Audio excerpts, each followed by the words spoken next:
มาปะโอมาเมื่อตั้งแต่คือซ้ำอยู่ในจุดจักรบ้านแต่มาเนี่ยปะโอแต่มาตัวนี่หวังจะไหนนั่นคือพอนี่ก็ดีกับมามันนะมันได้ใช้2 ปียังเปล่าเลยมันตรงสีน้ไปตั้งแต่ข่าวเนาะถึงเลือดทอดอ่ะอ๋อมันเนี่ยเปิดแต่สีน้ำตั้งแต่คือสมศักดิ์ดังทูเลยสีน้ำยังเนี่ยนะจ๊ะเนาะไม่ต้องมีอยู่แจ้งนี่30ไปคาเนาะแต่เมื่ออังกฤษเงาตังหวะแต่ดาต่อเคงเงาตังหวะแต่ดาต่อโคเรียเงาตังหวะแต่ดาต่อแล้วก็เปิดทำไมกูซีวิดีโอคอนเทนต์ตัวเราได้หาดูว่าตัวยืนเจมูเลยตัวกาชาจนเราบอกว่าเราไม่ให้ล้วนมูตัวล้วนมูเนี่ยเลยกินซีโร่เนาะ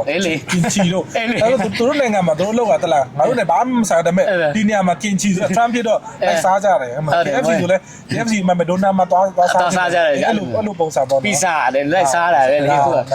เราเป็นอ่ะนั่นก็เปิดทำไมวางนี่จะเสนาได้วางเงาหวาแต่นี่มีทีกับวางโรคจังบาแต่เท่า4แล้วเนี่ยนี่ก็ซ้อนอยู่ขายาวแต่สิ่งนั้นถ้าทำไมเนาะเราที่แบบเพน่ะอันนี้เด่นน่ะอันนี้เด่นเดี๋ยววางตรงต้อมน่ะอันนั้นว่าได้สู้อันน่ะสิ่งนั้นต้องเลยถ้าส่งตัวหาเด่นอันเด่นน่ะไฟร่างกันเลยเนี่ยว่าสิอันนี้ไม่ได้สู้อันนี้วางเดินนี้วางอันอีมันน่ะว่าสิโดนอะไรเงาตรงวางเลยสิ่งนั้นทอดเนี่ยก็เปิดทำไมว่าสิเราได้ไอเดียที่เราเราเปียเลยซาเปียเลยฮะနော်အာ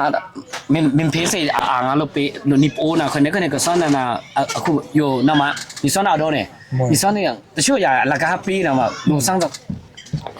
လေတချို့လို့မယူဖြစ်နိုင်တာတချို့လူတွေကလည်းခုနဖေးခင်းကစားအဲ့လိုတန်ဖို့ပုံစံနဲ့ထွာနေနော်ဆက်นั้นနိပိုးเนี่ยนะเจ้าสเนี่ยพอมินพีขิงแท้สันตันมันนี่รีบแรงมันนี่แล้วก็มันตันอาโลทางเรื่องงาเนาะทางเรื่องวิสิกับวาสนาวิสิกับมาเนอะผมจำจุ่มนีมั้ยตาปั๊บเนาะแต่พวกนี้ปุ๊บมันนี่ทางเดินขึ้นเนาะแต่มันได้ยำกันแล้วอันนี้ก็บอกไม่มาแล้วดูเนาะมาเยอะเลยเยอะมันล้อเนี่ยပြီးတော့သူများကြခါကျရင်သူများတားတော်တဲ့ဟာမျိုးလိုက်တားကြည့်ပြီးတော့တဘောကကိုစိတ်မချဘူးလို့လေညမွေးဒီချက်ကမှာကြားနေတော့တော်လိုက်ဝမှာအယံဆိုပါတယ်ตัวนั้นเสียงเราไม่ยาวเลยปะอันนี้ก็มาค่อยๆมาจ้าคอนเทนต์ครีเอเตอร์เข้ามาแค่โฟนนะโฟนเนี่ยเนี่ยหายโฟนเนี่ยเนี่ยหายจนแบบเอาส่วนวิวใหญ่มาจีเนี่ยตัวจนแบบตรงเลยส่วนไลท์เต็มตรงเลยโฟนเนี่ยไลท์เต็มตรงเลยแต่เพราะว่าอย่างส่วนนี้จะนั่นน่ะปลุกโลกเปลี่ยนโลกอะไรไม่รู้เลยจนแบบฉาพี่ใหญ่นั่นน่ะก็แค่นั้นน่ะภาษาแต่จะมีตั้งไหนเนี่ยส่งยังโฟนหาเนี่ยนะจ๊ะวิวตะปกต้องก้าวหมดนะเท่าไหร่ภาษาอันนี้ก็จนว่าไลท์เต็มเลยကောင်းရမယ်ခုနက content လဲ idea ပေါ့နော် content လဲကောင်းရမယ်နောက်ကိုကျွန်တော်ရိုက်တဲ့ angle shoot တော့လဲကောင်းရမယ်ကျွန်တော်တင်ချက်ပုံလဲကောင်းရမယ် lighting လဲကောင်းရမယ် sound လဲကောင်းရမယ်မင်းတို့နဲ့ကြောက်နာทอมาတို့တယ်နော်ဝေးทอมาတို့မင်းတို့လား video တပုတ် perfect ဖြစ်ဖို့ဆိုရင်တကယ်ပြောတာ edit ဆိုလဲအချိန်ကိုကျွန်တော်တချို့ video ဆို edit ကိုအချိန်3နာရီလောက်ပေးရတယ်7 minute video 3နာရီ4နာရီလောက်ကျွန်တော်ပေးရတယ်ဥပမာကျွန်တော်စိတ်ကြိုက်တဲ့ video ဆိုအဲ့လိုလုပ်ဖို့အတွက်အဲ့လို perfect ဖြစ်ဖို့ဆိုရင်လဲမလွယ်ဘူးလေအခုကြည့်တဆောင်တိုင်းပွဲဆိုဗီဒီယိုတပုတ်ကျွန်တော်10မိနစ်လောက်ပဲလောက်တာဖြန့်ငက်ကပ်ပဲညံလေးအဲ့လိုမျိုးတွေညံတယ်ကျွန်တော်ဆိုဗီဒီယိုဘာလို့ဆိုအချိန်လူပြီးတင်ရတာလေဒီညရိုက်တဲ့ဗီဒီယိုမနေ့ကြောက်မှ9ပုတ်လို့ရိုက်တယ်9ပုတ်ဒီတရက်တည်းပြီးအောင်တင်ရတာဆိုတော့အဲ့ဆိုဖြန့်ငက်ကပ်လဲတော်အဲ့လိုလောက်လာပါတော့အဲ့ဆိုခါကြကိုကပေးချင်တယ်တချို့လူကြလဲ quality ကောင်းပေးချင်တယ်ဆိုရင်တော့အဲ့ဆိုပုတ်ရည်နဲသွားမှာပေါ့ပထမပိုင်းဆိုတော့ကျွန်တော်ကquality တဲ့ဆိုင်ကျွန်တော် quantity ကိုဦးစားပေးရှင်တယ်တပုတ်လားပုံမှန်လေးလုပ်နေကို content အဲ့ဒါမှကိုကနည်းလေးရသွားပြီဆိုရင်ကိုတတ်နိုင်တယ်ဆိုရင် budget တတ်နိုင်ဆိုရင် quality ကောင်းလေးနဲ့ပြန်ပြီးအချိန်ပေးပေါ့နော်အခုစပိုင်းလေးရှိသေးတယ် quality တော့ကောင်းပါရဲ့ဒါပေမဲ့တပုတ်ထွက်လာဖို့တလားမှတပုတ်လောက်ထွက်လာဘယ်သူမှသတိထားမိမှာမဟုတ်ဘူးအဲ့လိုမျိုးပေါ့နော်ကိုကကျွန်တော်က brand လဲတော်တော်ပေါက်သွားနာမည်ရသွားပြီဆိုရင်တလားတပုတ်ထွက်လဲလူအားပေးမှာအဲ့လိုမျိုးပေါ့နော်ပထမပိုင်းကျတော့perfect ဖြစ်ဖို့တဲ့အရေးကိုကျွန်တော်တို့ကဟုတ်တယ်လုတ်တက်တလောက်ပဲလုတ်ပြီးတင်သူများလုတ်ပြီးတဲ့ဟာသူများတွေဆိုတော့မှပေါက်ပြီးသား video follower တင်းစီရဲ့ video တွေကျွန်တော်တင်းစီရှိတဲ့ view တွေကြသူတို့ video တွေကဘာလဲဆိုတော့quality ကောင်းအောင်သူတို့ကင်မရာနဲ့ကြနဲ့ရိုက်တယ်နောက် edit တော်တဲ့လူနဲ့အခန့်တယ် script ကောင်းအောင်သူများအပ်ပြီးရေးရလေကစားနဲ့ကမာစာ vlog အဲ့လိုပဲပို့ပါပဲရိုက်တာပဲတချို့ video ဆိုတရက်ထက်နဲ့1 million view ပေါက်တဲ့ video တွေရှိတယ်အဲ့ဒါအဲ့ရဲ့ video အားထုတ်ရိုက်တာ15မိနစ်လောက်ပဲရှိတာအဲ့ဒီကကျွန်တော် idea ရယ်ကျွန်တော်တင်ဆက်ပုံနဲ့ကောင်းလူစိတ်ဝင်စားသွားမြင်းတိတ်နေရတာမြင်းဆိုပြီးတော့ရိုက်တာအဲ့ကျွန်တော်ဒီဖရဲမှာဆင်လောင်းပွဲလုပ်တော့ကျွန်တော်မြင်းကကျွန်တော်အိမ်လာတဲတာမြင်းလာတဲတော့ဒီမြင်းက ဘယ်နှစ်ရှိရောနှစ်3နှစ်လောက်ပဲရှိသေးတယ်3နှစ်သား4နှစ်သားပဲရှိတယ်တန်ဖိုးဘယ်လောက်ရှိလဲဒီတန်ဖိုးက300လောက်ရှိတယ်အဲ့ဆိုကျွန်တော်နည်းနည်းပါရိုက်ပြတယ်မြင်သူတွေနဲ့စကားပြောအဲ့ဗီဒီယိုက Facebook မှာတင်တာကျွန်တော်တင်တာ24နာရီတော့မပြည့်သေးဘူး1 million view အဲ့လိုတက်သွားတယ်ကျွန်တော် rate လည်းအရန်ကောင်းတယ်မနစ်ကမထင်မှတ်ပဲနဲ့ကျွန်တော် Facebook မှာကျွန်တော်ရေဘေးလေရေဘေးအလူကိုစရင်းကိုကျွန်တော်တွားတင်လိုက်တာတင်လိုက်တော့ကျွန်တော် page ကပြတ်သွားတယ်ပြတ်တော့ကျွန်တော်မနစ်ကဆိုကျွန်တော် video တင်တယ်လူရှိမရဘူးဒါပေမဲ့ကျွန်တော်ပေးနော်လူရှိမရလဲကျွန်တော်ပုံမှန်ရမ်းတယ်ပုံမှန်တန်းတယ်အဲ့ဒါတစ်နှစ်နီးပါးလောက်ကြာမှပတ်စံပြန်ရတယ်ပြန်ပြီးတော့ပြန်ပွင့်တာပေါ့နော်ပွင့်တယ်ပေါ့နော်အသေးသေးသေးတာအဲ့ဒါကျွန်တော်လက်လျှော့ခဲ့ရင်အခုကလည်းဒီတိုင်းထားခဲ့မယ်ကျွန်တော်လက်မလျှော့ပုံမှန်လေးရိုက်အဲ့လိုမျိုးပေါ့အဓိကအခုနလိုFacebook တို့ YouTube တို့ပေးထားတဲ့ပတ်စံနဲ့ဆိုင်ရင်ကို brand အရင်ခိုင်မာပြီဆိုရင် local brand နဲ့ပေါင်းလို့ရတယ် local နဲ့ဟိုမှာသူတို့ပစ္စည်းကြောင်ရရှင်ပြီးအဲ့ဒါကျွန်တော်ခါကျွန်တော်ပတ်စံရမှာပေါ့အဲ့လိုမျိုးတွေလုပ်လို့ရတယ်အဓိကနော်มีเมนเอานี่มีเมนห่าวนี่มีเมนย่างนะเนาะจังบาเลยมีเลยกุยค้าวังโลต้าวังแลมเตอร์วังแลมเตอร์เนี่ยก็แหละกูก็อยู่มูရှိတယ်ကို brand လဲခိုင်ပါတယ်ဆိုတော့တောင်းလဲရတယ်ပဲလေတောင်းလဲရတယ်ပဲလေဟုတ်လေလူတွေကလည်းတတိမထားမိတဲ့အရာလူကြီးမင်းတို့လက်ရှိလုပ်တဲ့အရာနဲ့ကျွန်တော်နဲ့ပူပေါင်းပြီးလုပ်လိုက်ရင်တချို့ဟာတယောက်တည်းလုပ်တဲ့ဆိုင်3-4ရက်ပေါင်းလိုက်ရင်ပို့ပြီးတော့မှဖြစ်တဲ့ဟာမျိုးတွေရှိရလေအဲဆိုကိုမ idea ရှိတော့ပြောပြလို့ရတယ်ပြောပြလိုက်တော့တော့ပြောပြဟို idea မြောက်တယ်ကွဆွမ်းတော့မအောင်မယူကြရကြတော့စမင်း collaborate ငါတော့စမင်းပူပေါင်းငါတော့စအလားတဲ့အဓိကတဲ့နီမင်းဟောက်နီမင်းရနီမင်းမာနီမင်းနဲ့တော့အလားတဲ့မွေအဲ့နော်ဟိုဗါတဲ့ surprise လုပ်တဲ့ခမ်းတော့နန်းနန်းတော့ကြာရင်တော့သူလုပ်တဲ့ဟာတော့လုပ်လို့ဆိုရဲတဘောတာအဲ့ဒါလည်းဘာကွန်းတဲ့သူတို့ရှာဆရာမလို့လေရှာမလို့တော့သူ့တာသူ surprise အလာတဲ့ဟာဆိုတော့ပို့လိုက်တယ်မလားပြောပြလိုက်တယ်ဒီလောက်လည်းပြီးတော့ဟိုမှာသူနည်းနည်းပွဲဆူအောင်လုပ်ချင်တယ်ဆိုရင်မလားအဲ့တဘောပြတော့တမယိုနဲ့ပနမ်မနေပနမ်ဆင်လန်လဲမနေကိုခေါ်လာအကိုက်ထိုင်တဲ့ယိုနဲ့ပနမ်ဆင်လေမစီနော်အမားနဲ့လည်းလောက်စားเนี่ยอันนั้นมาကတော့อีเนาะနေငါတို့ဖုန်းကပတ်စံပေးယုံတက်တက်တဲ့သုံးတာမဟုတ်ဘူးကွာเนาะကျွန်တော်ဘူးသားလဲရတင်ရတရှာကိုကျွန်တော်တို့ပညာရေးဆိုဒီဖုန်းတစ်လုံးနဲ့ကျွန်တော်ဆိုရင် online class နဲ့လည်းပတ်စံတင်တယ် online class နဲ့တင်တဲ့ပတ်စံလည်းရတယ်ကွာကျွန်တော်ဟိုလုပ်တဲ့ဟာကို line ပေါ်တင်ပြတဲ့အတွက်လူတွေကကျောင်းမှာစာလာတင်ကြတယ်ဒါကျွန်တော်ပတ်စံဒီဖုန်းနဲ့ကျွန်တော်ပတ်စံရှာစားတာကွာဒီ network နဲ့ဒီ social media အကောင်းကောင်းသုံးပြီးကျွန်တော်ပတ်စံရှာစားတာအဲ့ဆိုအခုကျွန်တော်ရွာလူတွေလူငယ်တွေဖုန်းကြီးတုံးတာကွာ game ဆော့လောက်ပဲစဉ်းစားတာကွာအပျော် entertainment လောက်ပဲစဉ်းစားတာသူများလောက်တာကြီးပဲထိုင်ကြည့်တယ်ကွာပတ်စံအကြုံကြခံပြီးတော့တခါကျကိုလောက်တာကိုလည်းသူများကိုရှာပြကျွန်တော်ပြောပြတာအဲ့ဒါကိုသိစေချင်အခုနောက်ပိုင်းကျွန်တော်ရွာမှာတအားဆိုးတာဟိုဖုန်းတုံးတယ် game ဆော့တယ် game ကပျော်တခါကျဆော့ပါကျွန်တော်တို့ game mobile လေးကျန်တော့သူတို့ကျွန်တော်တို့ game နဲ့မဆော့တတ်ဘူးကျွန်တော်တော့ဆော့တိုက်ရင်တော့ဆော့ပါတခါတလေဒါအပင်းပြေဒါပေမဲ့ဒါဘဝကြီးလို့တင်ပြီးတော့နေ့စဉ်နေ့ရက်ဆက်ငါ game ဆော့ဖို့တော့ဘဝတီးတဲ့အချိန်ကြီးပေးပြီးတော့အဆိုရင်လည်းအဆင်မပြေဘူးပေါ့ကွာတော့ e-sport ကတော့ခစ်စားတာမှန်ပါတယ် e-sport ဒါပေမဲ့တကယ်ဒီခုဗမာပြည်မှာတန်းနဲ့ချီဆော့တဲ့ဖုန်းကဟိုကချမ်းသာတဲ့ game ကြောင့်ချမ်းသာတဲ့လူကအခုအထက်ပိုင်းရောက်တဲ့လူကနည်းနည်းပဲရှိတယ်ကွာတဘောပြကျန်တဲ့လူကဘဝပြတ်အေးပြတ်အလုပ်ပြတ်ကင်ပြတ်အဲ့ game ဆော့တတ်ပြီအဲ့ game ဆော့နောက်ဆိုအခုတော့ပို့ဆိုးတာ slot game နေ slot game ပတ်စံထည့်ရတယ်ပတ်စံထည့်ရတာကွာ slot game ကတဘောဗျာနောက်ကမှဂျိုးကင်ထားတာအများကြီးပဲသူတို့မသိဘူးကွာတချို့လူတွေလည်းတိရင်းနဲ့ကွာရင်ကျွန်တော် game ဆွဲတဲ့ကောင်ကျွန်တော်စကားတော့ပြောတာနင်တို့ဒါနောက်မှနင်တို့လိန်မှန်းလဲသိတယ်မင်းဘာလို့ဆော့ရလဲအဲ့အတန်လေးကိုတဘောကြလို့လေအဲ့တန်ကလင်းကလင်းထွက်လာတဲ့အတန်ပတ်စံအဲ့တန်အတန်လေးကိုယူနေခေါ်ဝိ feeling တွေဖြစ်တယ်အားမဟုတ်နော်ဟိုကလည်း fake ဟုတ်ပေးတာလေတဘောအမှပြပြတာဒါလေးလည်းကျွေးလိုက်လှုပ်လိုက်ပြုတ်လိုက်အဲ့လိုမျိုးတွေဖြစ်သွားတယ်အဲ့ဆို game ကြောင့်ဘဝအခုဆိုကျွန်တော်အတိရဲဆို game ကြောင့်နဲ့အိမ်ပေါင်ရတယ် game ကြောင့်နဲ့ခြံပေါင်ရတယ်တဘောကျွန်တော်ရွာဒါကျွန်တော်ရွာဘယ်သူမှတော့နာမည်တော့မပြောလို့မကောင်းပါဘူးဒါနာနာဝေးစံ on the king ဒါလည်းပတ်စံရတယ်ဒါပေမဲ့အခုအဲ့ game ကြောင့်လည်းဘဝပြတ်တာဘာမှမရှိတော့ဘူးအဲ့လိုပဲရှိတယ်သူကအဲ့လိုတော့ပေးတာပေါ့နော်ပြုနော်ဟုတ်တယ်ပေးတယ်လေပေးတယ်သူစိတ်ကကြွနေဟုတ်တယ်ဒီတခါတဝက်လောက်ပြန်ရေးလိုက်မယ်ကိုရတဲ့တဝက်ပြန်ရေးမယ်ကွာဆိုပြန်ရေးတဲ့ချိန်တော့သူပြန်ယူပြီးနေပြန်ပေးမကြည့်တော့ကွာတခါတည်းအများများပြန်ရအောင်တခါတည်းရေးလိုက်တော့ကုန်သွားတာပဲနော်ဟုတ်တယ်အဓိကကျွန်တော် သူများတွေဒီဟာလောက်တယ်လို့ဆိုတော့သူက cycle တွေအများကြီးတုံးထားပြီးသား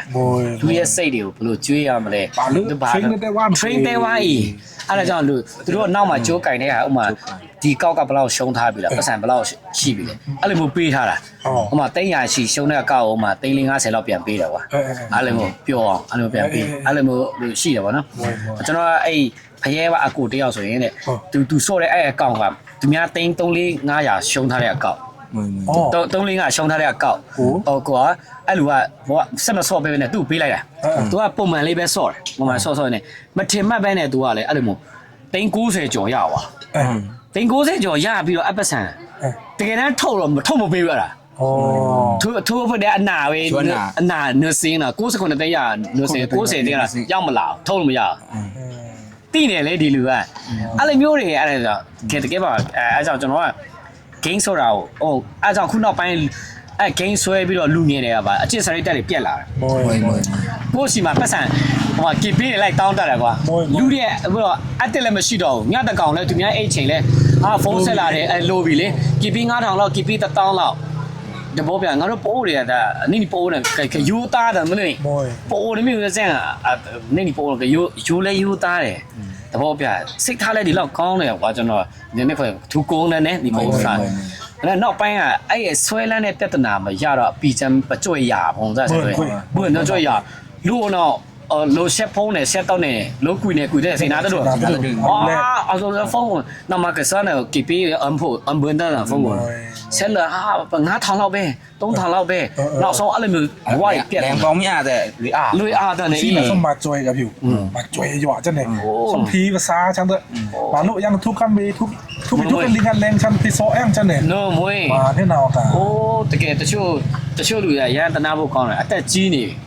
တချို့အဖိုးဖွာတော့နီပိုလိုဖရာဘုံလူမူဖရာဘုံစနော်မကတော့တဲ့အကျိုးကိန်းနော်စလောကိုကယူဒပလောင်တော့နေ ทอนได้ป่ะ ဟောနိုင်ပါ ทอนได้ป่ะแต่กูจำดวงกูนะโลปีโลย้อยผมซ้อมโชว์เนี่ยเกโชว์แต่ซ้อจำแม่นี่สมเหลงมันเนี่ย2ปีแต่โชว์แต่ซ้อมล้าขั้นแต่2นี่2ไปเปียวขั้นเนี่ยเปียวขั้นเนี่ยแต่ช่างแต่ซ้อมโลกยังตะลิงนี่ริงปีโลกตะลิงนี่ลืมถอดแต่มาใหม่2-3มันไงปุ๊บ2ไงโชว์ยัง ဟုတ်ကဲ့ ตัวnàoแต่ခုတ်ကျနေမိသားစုကြည့်ပါ ဒါ လေ ကြည့်တော့ပါရဲခွအန်ခွတချို့လားအဖွားကြီးတွေနော်တကယ်ပဲအဖွားတွေအတက်အဖိုးတွေဂိမ်းနေစလောဂိမ်းပန်တကလင်းတဟာဆူနာ จะมารีหุ่นดึมนะคะ ဟောနော်ဆူ ถ้าขึ้นล้ำแถวดาวบอลลูดอรี่ในจันทร์หุ่นดึม နိုးဒီဘောဂိမ်းကြောင့်ဘဝပြတ်သွားတယ်နာမကတော့အေးကလာနဲ့ကျုပ်ကိန်းတော့တွဲပြီးတော့စွန်တွဲပြီးတော့ဒန်း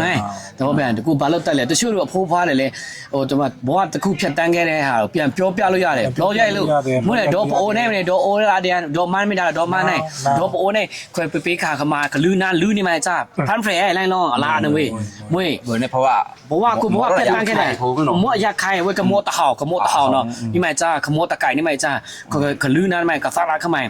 မြခါခင်းတော့ရန်ဟူတီအောက်ခမိုင်ဒေါ်နေခါလို့ပေးဖုံးတော့ခါနရီခါနေပေးခါနာခန့်တခါနာခန့်တဘီနော်တဲဘောခမိုင်ဝေနေနော်နေချိန်တော့တန်နေချိန်ဒါနေညခါခန့်တဘီတော့ရတော့ညခိုင်းနေဖရမ်ဘရက်ဒေါ်အလားတဲ့နေနော်နမခတော့နော်ဖုန်းကိုနေဝန်ကဆုံနာนี่ไม่แม่นนะแต่ช่างเว้ยนะนี่เต้าตาน่ะคิวตราเอาเลยมั้ยนี่นั่นคือฟงเลยนะ content creator นี่ซะเนี่ยด่านนั้นเนี่ยไปเลยนั่นเนี่ยกูไปแต่เราได้ปีไก่แท้นะเว้ย ปีไก่ถึงก่อนเนาะ ปีไก่ที่เป็นคนละลาชิลาหรอ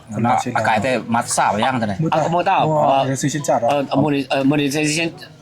ไก่ตัวใช่เนาะไก่ตัวแต่ไล่แค่ยังใช่ไล่แค่ฟังแฟกยัง ขี้ข้าไปย่างอย่างนั้นเลย အချိန်ယူပြီးတော့ဆောက်ရတာသူနေပိတ်ကိုဘယ်နှလပေါက်ပိတ်ထားပါတယ် ဟုတ်တယ် လူစီမရောက်တော့ဘူးဘာတဲ့တင်မ view လည်းမတက်တော့ဘူး วิชา ခွေ page ခွေအောင်နေဆိုမှာတကယ် follow ကောင်းတဲ့ page လဲတွားဝင် share မကြည့်ဘူးတကယ်လေသူတို့ထိန်းချုပ်တာနိပညာရမယ်လေနော် နောက်ဒီသင်ချုံ AI AI နဲ့ထိန်းချုပ်ထားပြီးသားလေလာမပြည့်မချင်းတမတဲ့ရက်မပြည့်မချင်းအဲ့လိုမျိုး report ပြန်တင်ရတာပေါ့နော်အကောင်ချက်ချင်းပြန်နောက်တော့ခွစနာစက်ကစီမေတန်းတနိနီနမစစ်နာရီခင်ပင်မစီမဖြတ်စစုနော်ဆမွေး မမွေ ท่านสี่ถ้าอยู่ลาตั้งกันนักข่าวน่ะสมายีปีเท่าเลยดูไม่ได้ป่าดังสังเตอดังอำเพิงน้ำน่ะซึ่งทวาน่ะลาตัวดุปีตัวนี้ นั่น เองน่ะ ยางหยีบี้น่ะป่าผูงเนี่ย เอามาตา ทำไมป่า ป้าจะเขาเลยดังป่าอลูเชียนเสียน ဟိုမှာမောင်မတူ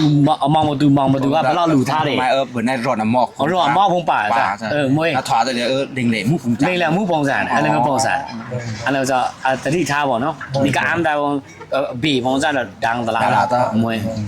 ခလေတန်းဥတူဘလောက်ဒီတန်းပါဒီအဲ့လိုလေကျွန်တော်အဲ့လိုတော့စလစ်နဲ့တန်းတယ်လေကိုကလည်းလုတ်ပေးထားတာသူများလည်းအလူရှင်လည်းဝမ်းတာအောင်နော်ပစ္စည်းလူတာဘလောက်ပတ်စံငွေတာဘလောက်ရှိတယ်ကျွန်တော်ပစ္စည်းဝယ်တာဘလောက်ကျွန်တော်ကားငားတာဘလောက်ကျွန်တော်အဲ့လိုတင်လိုက်ရလိုင်းပေါ့ပြက်သွားတာတော့ ตะนาวแต่อยู่ตั้ง น่าจะลาปิญญา လာပညာတဲ့ရခါနာ เราจะใช้แต่ช่องไม่ได้ไหม ရှောင်းပါဖေးလဲဆိုတော့နော်ရခါနာပုံမှန်ရှောင်းတင်တာဆောင်းရှောင်းနားလေသွားရဲ့ กีบีเซสเล็กบงดาราสตอรี่บงกระดาษ လာတောင်းอยู่ 那这个ทำไมคุณจำถึงสิเกี่ยวจ่าเรื่องสื่อเกี่ยวจ่าเรื่องคอนเทนต์ครีเอเตอร์อีที่เรื่องพงที่จ่าพงเนี่ยจะมันเข้ามาช่างปลีแล้วเนี่ย มันค้ามาล้อเสตามอนิเตอร์ตลาด YouTube ตลาด Facebook ตลาดมันนี่อีกขวาล้อเสในนิสันเกษตรนะที่ต่อแต่ตลาดด้วยนะนั่นเอานิสันที่มาบ้านนี่ไม่ใช่ล้อเสnowอาบาซาวิชมั้ยเนาะซาวิชในนิสันเนี่ยนี่ปโอเคอาแค่ปโอโกกับอาแค่ปโอโกสิงคโปร์ซาของในปังลองนะปโอปีนะว่าสินะองเอาในแค่เซองแค่เล่นดูโกอะไรว่าสิแถมนี่เอาที่บ้านพงน่ะกันนี่มินมิมานี่เป้นี่เอานี่ส่วนบาแต่อะไรนี่ส่วนเทิงใช่ไหมเทิงไปได้ไหมโน้ตแต่ทีนี้ข้างหน้า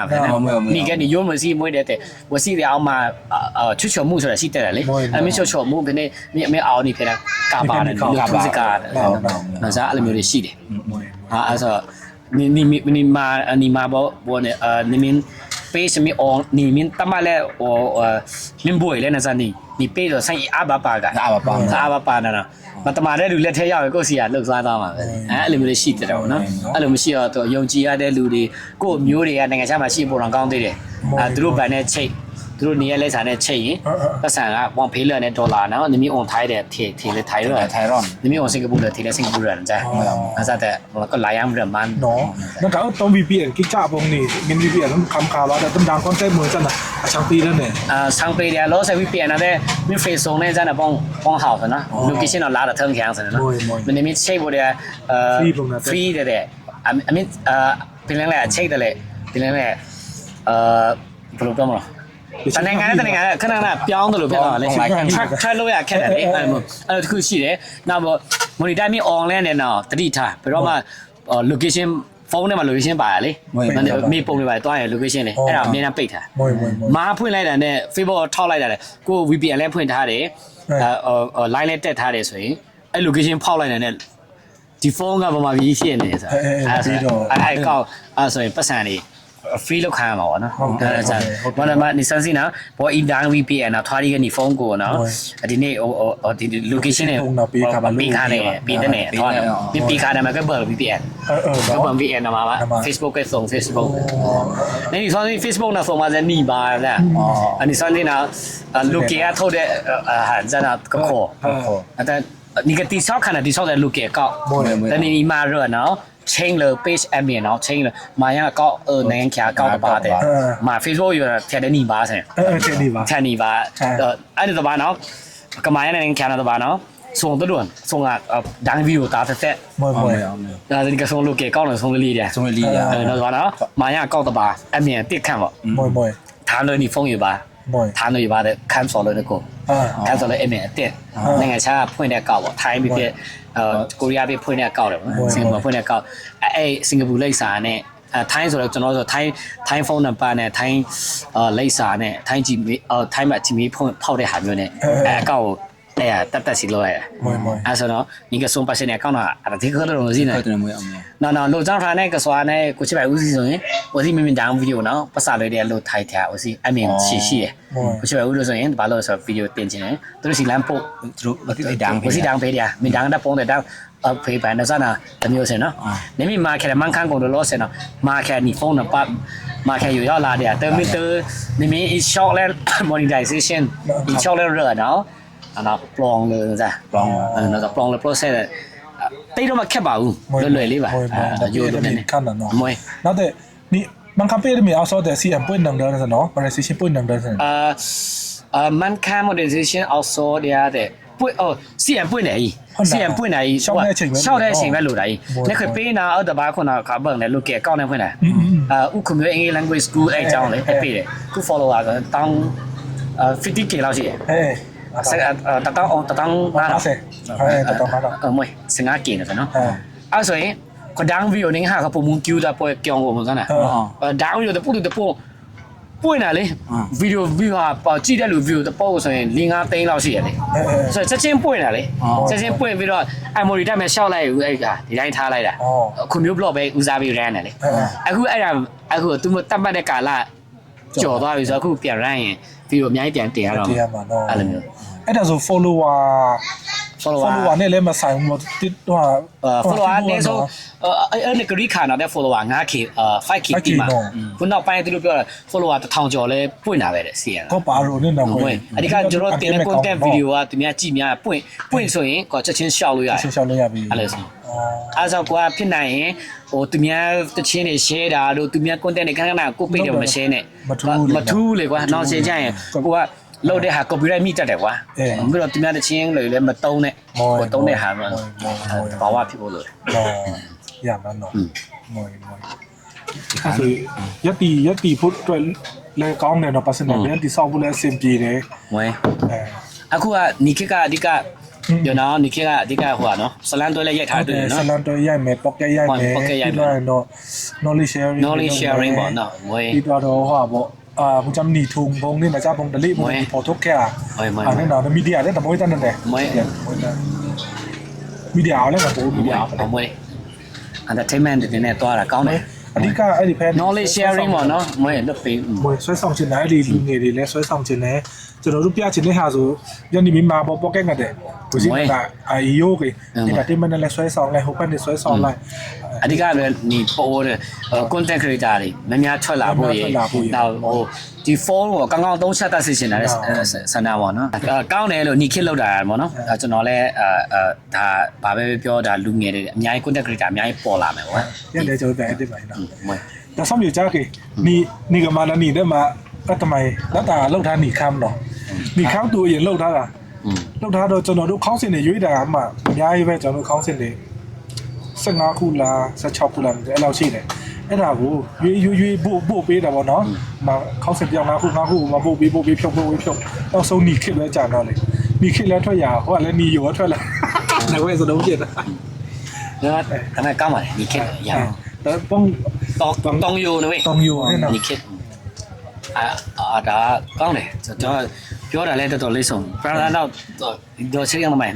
စင်း page နဲ့ပတ်သက်တာအေးဘောနော်အေးဟောဟာပါလေစပြောရင်ကောင်းပေးထောင်ဖို့တွေ့နော်အေးပေး run ဖို့တော့အဲ့ဒါဆိုရင်ဟိုကိုမျိုးမှာပေါ့နော်တကယ်လို့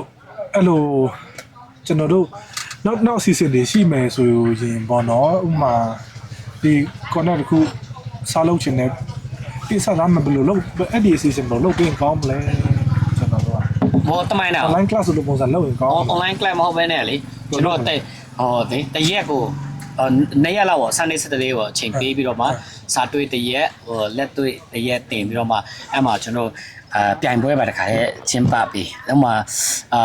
ဝင်ကြီးပေါ့ဒီဟာလာတင်လာတဲ့ပေးမှာပြင်ရတာနာပဲ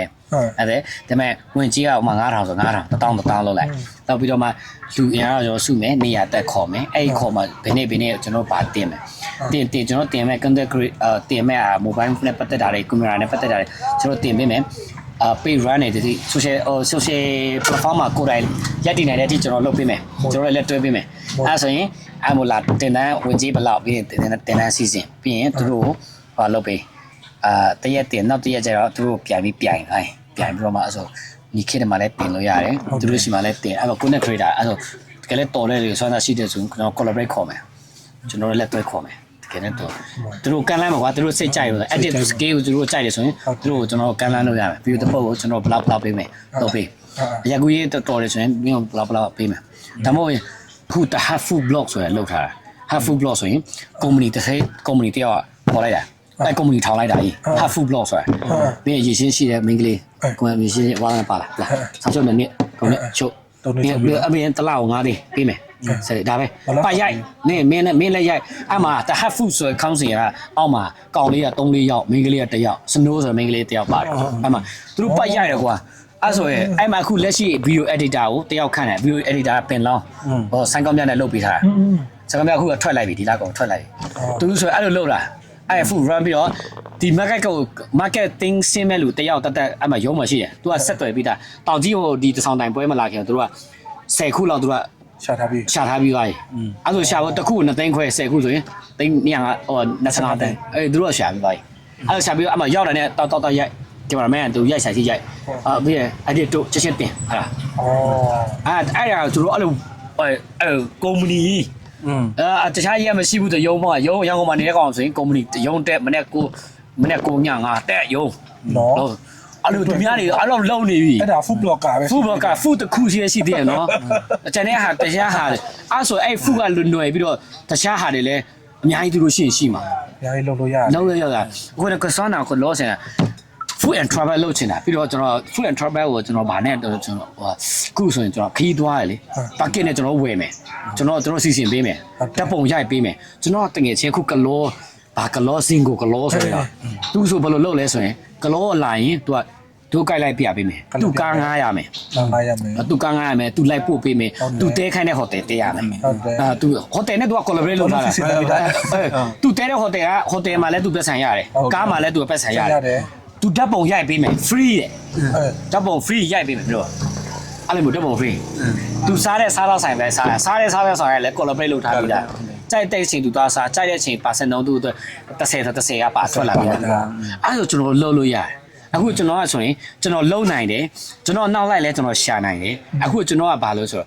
လုတ်ပေးနိုင်တယ်ခုနက team work မရှိတယ် collaborate လုပ်မယ်လို့မရှိဘူးကျွန်တော် equipment မရှိဘူးကျွန်တော်ဒီလိုမျိုးကင်မရာတွေ ကျွန်တော်ပြောတယ်လေကျွန်တော်ပိုးတွေကလေအမကျွန်တော်အီမန်ကြီးဘဝမှာကျန်တာ မွေး ဘယ်နဲ့စာဒူရိုင်းဝယ်តែခွေတယ်မတာခွေတင်တာတာနော်ခဒန်းကြဝางချလာနမိုင်းကျန်တာ တော့တတော်နေတာဒီပိုးနာတာနာတန်ဒီလိုတော့ပါလို့တော့ပါကျွန်တော်လည်းအဲ့လိုပဲလေကျွန်တော်ဒါအခုကျွန်တော်ယုံကြည်မှု 100% ရှိတယ်ကျွန်တော်တော့ပြောနေတာကျွန်တော်တို့ equipment အပြည့်အစုံထုတ်ပေးကျွန်တော်စာမတင်တော့ဘူးကျွန်တော်ဒီ content creator ကနေပြီးတော့မှတနေ့တော့3500 3000သူတို့ရှာရဲနေတယ် ရှာနိုင်တယ် ကျွန်တော်အတက်ကျွန်တော်ရှာပေးမယ်ကျွန်တော်ဇာတ်နေဒါစဉ်းစားတယ်ထင်တယ်ကျွန်တော် ဟုတ်ရတယ်ပါကတော့ခွင့်တော့ရိုးအမှန်တမ်းနဲ့ဇာတ်နေခွင့်တာစာမတင်မဲနဲ့ငါလုတ်ပြမယ်ဒီဗမာပြည်ပြီးသွားရင် overseeing သွားမယ်ရိုက်မယ် collaborate ရှာမယ်ငါချားသွားလဲ collaborate ရှာလို့ရ AIA လေချောင်းလိုက်ကျွန်တော်ရိုက်ပေးမယ်ကျွန်တော် free ကျွန်တော်အသွားပြန်လေးရင် free season ပေးလောက်ပေးမှာမင်းကို မော်မော် ကျွန်တော်ပြော Đây khả năng u phải mà khả năng lắm à lạ lắm này mà này nó hộp buông phải mày ခမိုင်းတဲ့นี่ဘယ်နဲ့ရကြကြမဲ့မရှိသေးဘူးညမဆိုရင် community ရှာထောင်မလုပ်လို့ရတယ်အခုတဲ့ဆိုက easy team work ကောင်းကောင်း ကျွန်တော် advance ခီးသွားခြင်းတယ်လာကျွန်တော်ဆက်သွယ်လူ9ယောက်ပေးမှတယောက်လူ9ယောက်မှတယောက်10သိန်း50အဲ့ package ကိုကျွန်တော်25တိုက်ပဲသိန်း25အတတိအမြတ်ကြအောင်ဘယ်လိုဆွဲမလဲ plan ဘယ်ကိုခေါ်သွားမယ်ကျွန်တော်ဘယ်လောက်ထမ်းမယ်အသက်အမခံမှာကျွန်တော်ဝယ်ထားမှာ9ရက်ဆို9ရက်စာဝယ်ထားမှာလစ်ကျွန်တော်အဲ့လိုလုပ်တာကျွန်တော်အရန်ကိုတကယ်ပြောအခုကျွန်တော်ဆိုလေလက်သွဲပေးမယ်လူလည်းမရှိဘူးအားပေးမယ်လူရှိအဲ့ကျွန်တော်တယောက်တည်းစက်ငံနဲ့ဖြစ်တယ်အဲ့လိုမင်းနောက်တစ်ခုတော့ကျွန်တော်ပညာရေးပိုင်းလဲထုံးနည်း၎င်းပဲကျွန်တော်ပြောတာကျွန်တော်ကကျောင်းမနစ်ကကျွန်တော်ငားတယ်တလား9သိန်းပေးတယ်ကွာကျောင်းဆောင်နေပါတယ်လို့တော့တိတ်100လောက်ညီပါဒါပေမဲ့ကျွန်တော်ကလပိုင်းတော့ကျွန်တော်ပြန်ရှာနိုင်ခဲ့တယ်ပြီးသွားပြီအကိစ္စတူအခုအမြတ်တင်တာခုံလေးပါနေရတယ်ဒါပေမဲ့ကျွန်တော်ကစာကောင်းကောင်းလဲကျွန်တော်တင်တတ်တယ်လို့ကျွန်တော်ဒီစာနဲ့2000ကျွန်တော်အသက်20ခရေအခု36နှစ်ရှိပြီကွာ6နှစ်ရှိပြီ ကျွန်တော်ပြောတာတကယ်မြို့လေတကယ်နေရာကြကွာအေးကဖေးနားမှာပြည့်နေရာကြနေရခန်းကြနာလုံးမယ်ကွာတကယ် white board ကိုလည်းကျွန်တော်နောက်ဆုံးပေါ်ကျွန်တော်သုံးတဲ့ TV တွေ300နဲ့ရှိတဲ့ tablet နဲ့ကျွန်တော်အဲ့လိုလုံးမယ်အဲ့လို collaborate လုပ်နိုင်ရင်ကျွန်တော်ပြောနေ့စဉ်ចောင်းသားတစ်ယောက်ကိုတမန်9000ကတော့3000တောင်းလို့ရတယ် ဟုတ်တယ် ပြီးတာလာ AC ခုံနေကြစမကြနဲ့လာထိုင်လာတင်ကျွန်တော်အဲ့လိုမျိုးလုပ်နိုင်တယ်အခုကျွန်တော်မှတက်ကျွမ်းနေအဲ့ဒါတွေရှိတယ်အခုဒါပေမဲ့ခုနလိုပေါ့လက်ဆွဲခေါ်မဲ့လူမရှိဘူးကွာလုံးလို့ကျွန်တော်ဆိုရင်ဘလို့စကျူးနဲ့အဲ့လိုခုနလိုစာမတင်တော့ဘူးကွာစဆောကျွန်တော် blog ရိုက်မယ်ကျွန်တော်ပတ်ရှာမယ်ဥမာကွာမဘီအနက်ကျွန်တော်5 collaborate လိုက်ရှာမယ် manager ခန့်မယ်ဟိုကမင်းသွားမေးစုံစမ်းပေးဒီငါတို့ close ဆေးမယ်ဆို close စားတော့ဆိုင်ငါတို့ပတ်တဲ့နဲ့ blog အကုန်လုံးရိုက်မယ်ကွာ hotel လဲ free day အောင်မင်းဆက်သွယ်အဲ့ hotel ကျွန်တော်လည်းရင်းရံတော့မှအဲ့တခါတော့ရေသေးဖြစ်သွားလို့နှမဟုတ်ရင်ကျွန်တော်တို့သွားတယ်သွားခါနီကလော hotel လဲ free စားတော့ဆိုင်ကို free ကုန်လုံး collaborate လုပ်တဲ့လူတွေပဲဒါပေမဲ့ကျွန်တော်မသွားဖြစ်ဘူးလေအဲ့တော့ ရင်းရမယ်ဆိုတော်လေးထိုးထွက်နေ ပြီအခုက သူလက်ငိန်နေပါဖြစ်တာ အခုကဘာဖြစ်လဲဆိုတော့စစ်တပ်တွေကြာပြီးတော့မှအခုဟိုပင်လောင်းမှာပဲဆိုင်ပြီးဖွင့်ပြီးတော့ကိုနဲ့ကိုနဲ့လိုင်းပေါ်လဲအဓိကသူ့ကိုအဲ့လိုမျိုး supporting လုပ်ပေးလို့မရှိဘူးကွာသူမိသားစုကအဖေမေလည်းအသက်ကြီးပြီကွာသူကအကိုမရှိအကိုကအိမ်တော့ကြာသွားပြီဆိုတော့အိမ်မှာသူကသူ့ညီမလေးတယောက်နဲ့ဆိုတော့သူကတခုခုကိုညံ့ယူရတာကွာ freedom ကောင်းမပြန်တတ်နိုင်ဘူးကွာဥမာတလားမြို့က10သိန်းပေးမယ်ကွာမြို့ကထောက်ပံ့ပေးမယ်ငါတို့သူ run မယ်ဆိုတော့အကောင်တွေကမင်း share ကျုံးတဲ့ကောင်ဖွဲ့ကွာတကယ်သူ edit scale ကလုံးဝလမ်းနေ လေးတူလဲကောင်းတယ်နော် project များရှာပြီးတော့လို့လေကျွန်တော်ဖြစ်စီချင်တယ်အားလုံးလေးတော့တကယ်လို့ဟိုနောက်တစ်ဖက်ဒုနောက်ဖက်ဖြစ်နေလို့ဆိုကျွန်တော်တို့ဥမာဆိုရင်ကိုမျိုးဆိုလဲကိုမျိုးပြောက်တော့ဆိုလဲနေခင်နဲ့ collab လုပ်ပြီးတော့ ဟုတ်တယ် project တစ်ခုချပေးမယ်တွဲအဲ့လိုလေးနော်အဲ့လိုဖြစ်စီချင်တာ အဲ့တော့ကျွန်တော်တို့ကအဲ့မလို့စစ်ရှင်နေ လုံးမလဲနောက်ကျရင်ကျွန်တော်တို့ချမလဲနော် နောက်ဆက်လိုက်မယ်လေဟုတ်ပါလေ say goodbye လေ อันนั้นแต่กูမျိုးทำไมนุกชาวไปท่าน content creator อันนี้ซะสิกระโดดแล้วเกี่ยวกับพี่อังเอาไปจุจิ အော်မွေဒီဗီဒီယိုကြည့်ရှုပေးတဲ့တယောက်ချင်းကိုအားလုံးကျေးဇူးတင်ပါတယ်။ဘာဖြစ်လို့လဲဆိုတော့ဒီ kit ကမာလေးပါဒီဘာလဲ knowledge ဘက်ခေါ်တဲ့ဆိုတဲ့ဒီစနေ kit ကိုလည်းကျေးဇူးအများကြီးတင်ပါတယ်။အခုလို share ခွင့်ပေးတဲ့အတွက်လည်းကျေးဇူးအများကြီးတင်တယ်။ကြည့်ရှုပေးတဲ့တယောက်ချင်းကိုအားလုံးကျေးဇူးတင်ပါတယ်။ဒီ kit page ကိုလည်းfollow ဖို့ပေါ့နော် Nikhil YouTube channel လည်းရှိမယ်။နောက်ဒီ Facebook page လည်းရှိမယ်။မကြခင်မှာ Nikhil က